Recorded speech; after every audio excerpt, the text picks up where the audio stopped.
Assalamualaikum warahmatullahi wabarakatuh. Alhamdulillahirabbil alamin wassalatu wassalamu ala nabiyil karim wa ala alihi washabbihi ajma'in amma ba'du. Anak-anak Ustadz yang saya cintai karena Allah, alhamdulillah pada pagi hari ini kita masih bertemu di Badar, yaitu belajar dari rumah Abu Dhar Home Learning. Kesempatan kali ini kita akan mempelajari yaitu pelajaran pendidikan agama Islam, tepatnya di pelajaran yang ke-13 dan 14. Sebelum kita mulai lebih lanjut, kita berdoa terlebih dahulu. Rabbi zidni ilman warzuqni fahman. Allahumma inni as'aluka ilman nafi'an wa rizqan tayyiban wa amalan mutaqabbalan. Baik, pelajaran yang ke-13 adalah tentang hafalan surah Al-Zalzalah. Surah Az-Zalzalah masih masuk dalam juz yang ke-30, juz yang terakhir. Ya, juz amma. Ya. Kemudian surah Az-Zalzalah merupakan surah yang ke-99 dan terdiri dari 8 ayat. Az-Zalzalah sendiri artinya adalah hari goncangan. Surah Az-Zalzalah termasuk surah Madaniyah karena ia diturunkan di kota Madinah. Taib. Ustaz akan bacakan surah Az-Zalzalah sebagaimana yang telah antum hafal.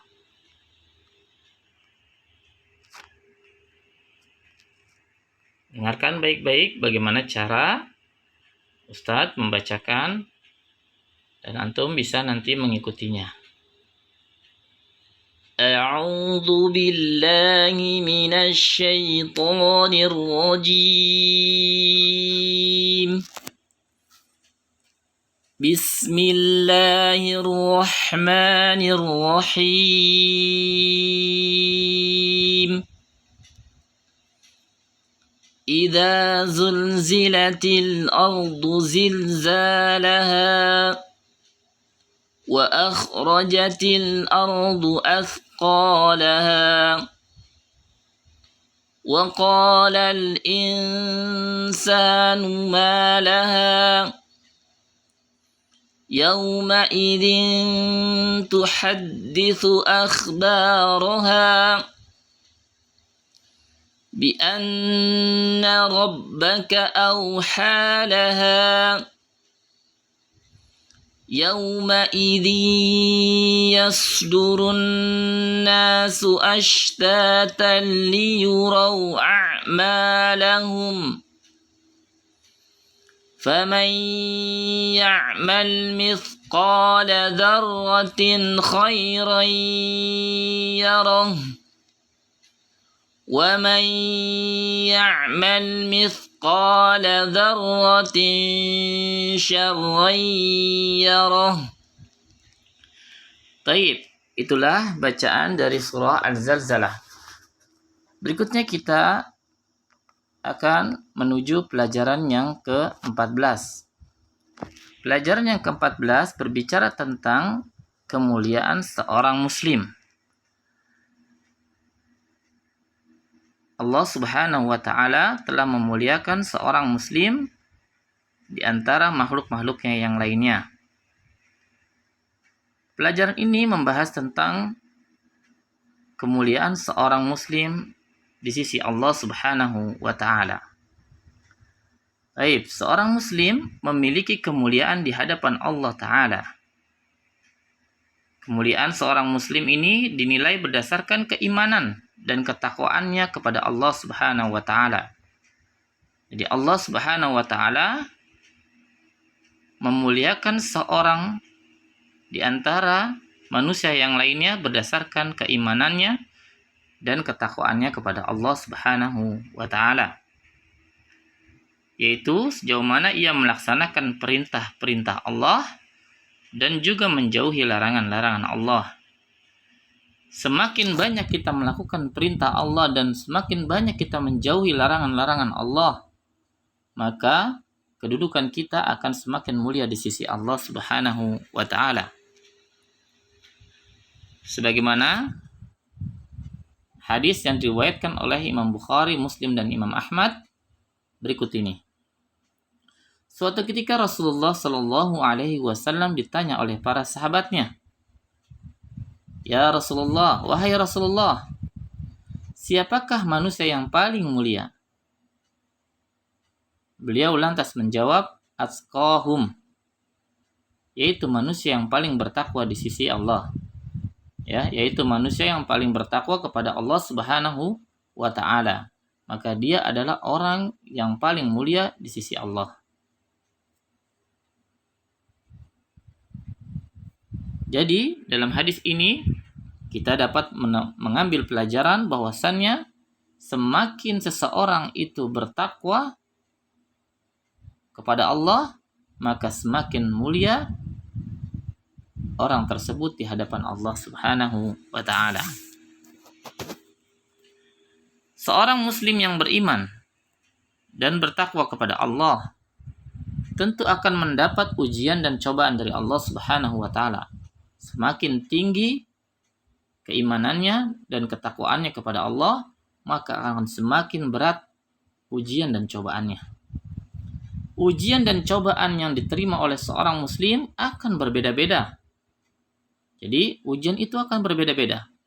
Tergantung tingkat iman dan takwanya kepada Allah Subhanahu wa taala.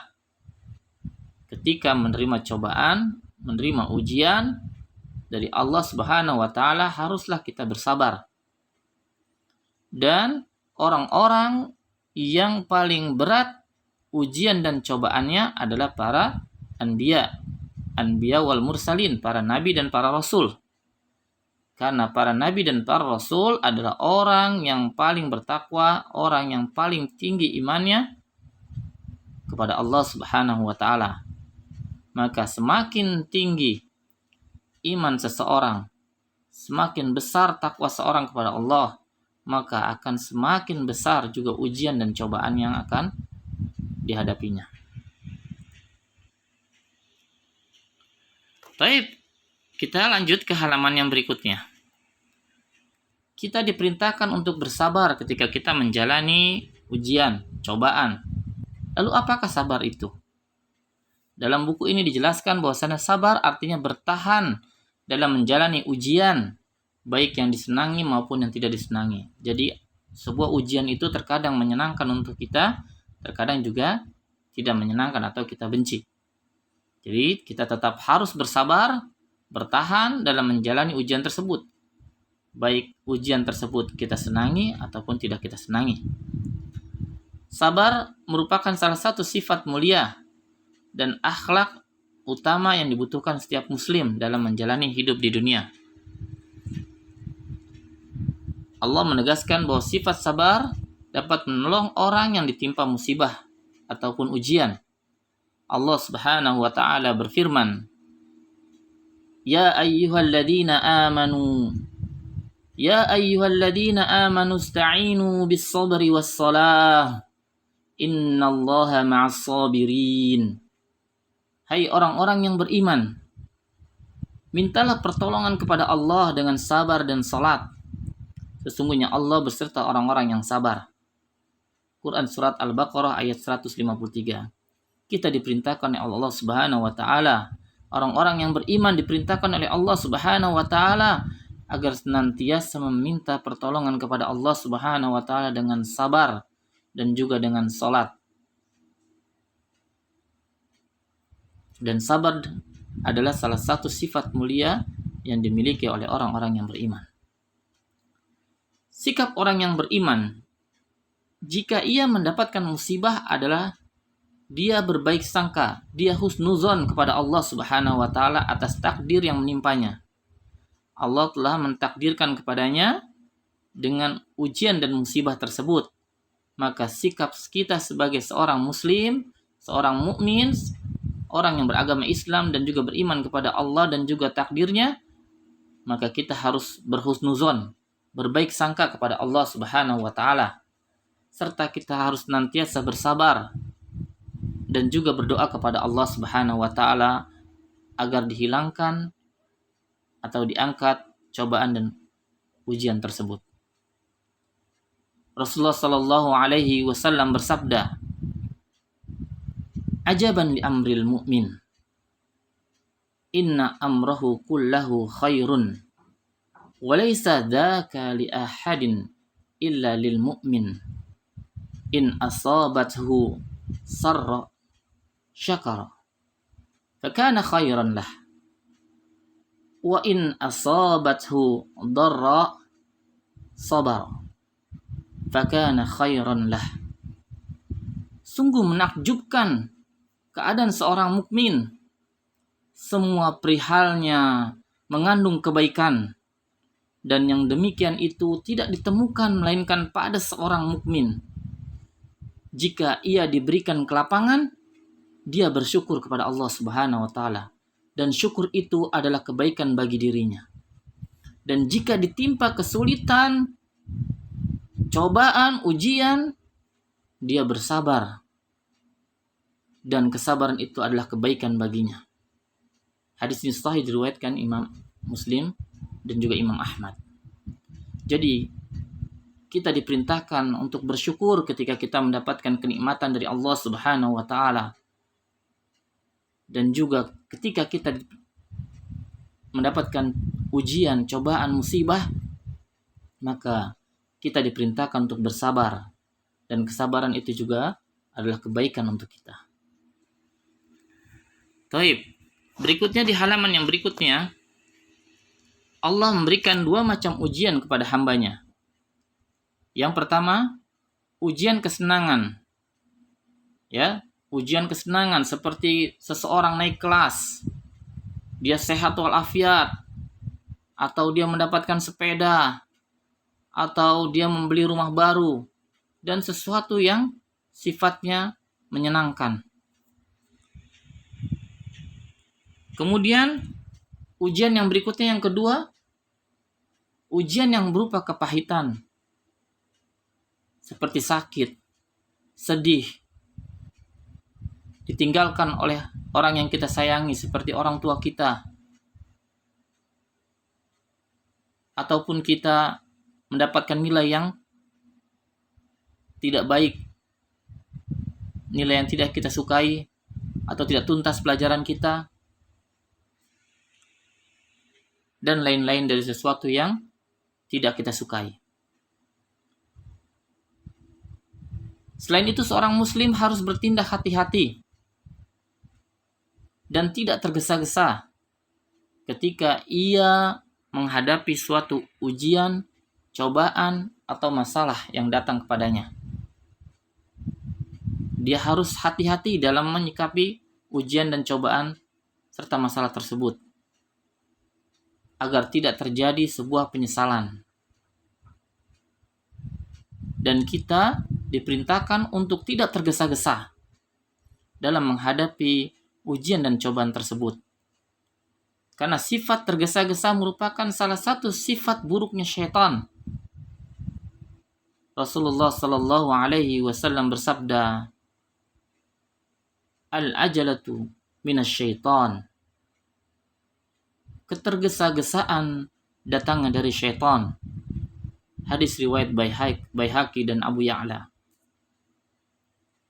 Jadi, jika kita mendapatkan musibah, jika kita mendapatkan ujian dan cobaan atau masalah, ya, agar tidak menjadi sebuah penyesalan, maka kita harus bertindak hati-hati. Jangan cepat tergesa-gesa. Karena tergesa-gesa merupakan sifat buruk dari syaitan. Waliyadzubillah. Na'udzubillah min dzalik. Kita berlindung kepada Allah Subhanahu wa taala dari sifat tergesa-gesa. Dan kita memohon kepada Allah agar Allah senantiasa memberikan kita kesabaran ketika kita ditimpa ujian. Baik ujian itu berupa kesenangan ataupun ujian berupa kesedihan atau kepahitan. Baik, sampai di sini saja pembahasan kita kali ini.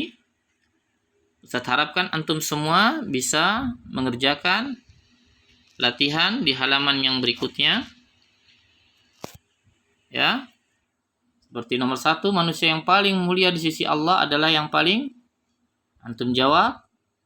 Kemudian seterusnya nomor 2, nomor 3, 4, 5, dan juga yang B. Jawablah pertanyaan berikut dengan benar dari 1 sampai 5 juga. Baik, sampai sini saja perjumpaan kita kali ini. Jazakumullahu khairan, barakallahu fikum. Subhanakallahumma wa bihamdik, asyhadu an la ilaha illa anta, astaghfiruka wa atubu ilaik. Wassalamualaikum warahmatullahi wabarakatuh.